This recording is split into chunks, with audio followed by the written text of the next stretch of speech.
Let's ask Tom Story. He is a sales representative with Royal LePage Signature Realty. Tom, good to be with you. Thank you so much for having me. 2020, another strong year according to the Canadian Real Estate Association. Some folks didn't see it coming. Others say record low interest rates. Of course, this was going to happen. Yeah, it was a whole bunch of things in one. But really, on top of just the interest rates, in most markets across Canada, there was really just nothing to choose from. Like, our inventory was extremely low. In my market here in Toronto, the number of sales that happened was actually the third largest year in the history of the Toronto Real Estate Board. And that's the big question you all are asking now, right? When you look in your crystal ball for 2021, you have to see more listings versus sales to put downward pressure on pricing. And unfortunately, depending on what side of the equation you're on, a lot of folks are saying don't bet on that. Yeah, listen, the reality, at least so far from what I'm seeing this year, is there is going to be a lot of buyers looking out there and not a lot to choose from. We're going to run into multiple offers again. You can't get your hopes up on that first house. Never start placing your furniture until you actually get the offer accepted. It's going to be a very competitive year.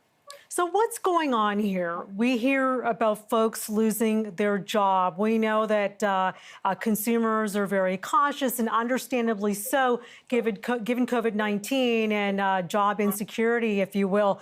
But you have those record low interest rates, right? So presumably, if the bank is going to lend you the money, it looks like if you can find a home, you've got the cheap money to be able to afford to get that loan. Well, I mean, at the end of the day, that's really the reason why the prices have gone up the way they have, because money is extremely cheap right now. And the Bank of Canada lending rate, the overnight rate, went down from 1.75 right now to 0.25. Like, money is extremely cheap to borrow.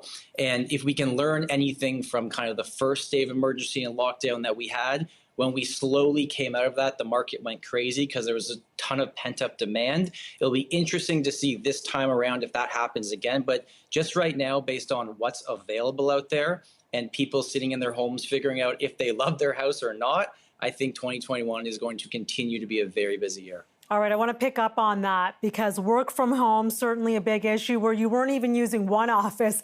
Now families are fighting for makeshift offices in all corners of their home. Toronto, Vancouver, traditionally very hot. Are you seeing, largely due to the pandemic, folks now fleeing these hot spots, quote unquote, and heading out to the suburbs, heading out to rural areas, cottage country? Yeah, you know what's really interesting? There's a saying we used to say was drive till you qualify, because typically Toronto and Vancouver were the expensive markets, and you continue to drive until you qualify for the home that you wanted. But what's happening right now, the suburb areas are growing at a rate that is way faster than Toronto and Vancouver.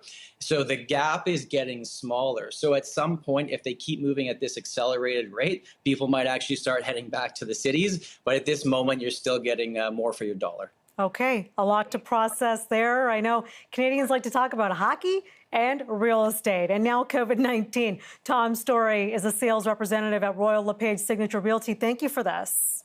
Thank you so much for having me.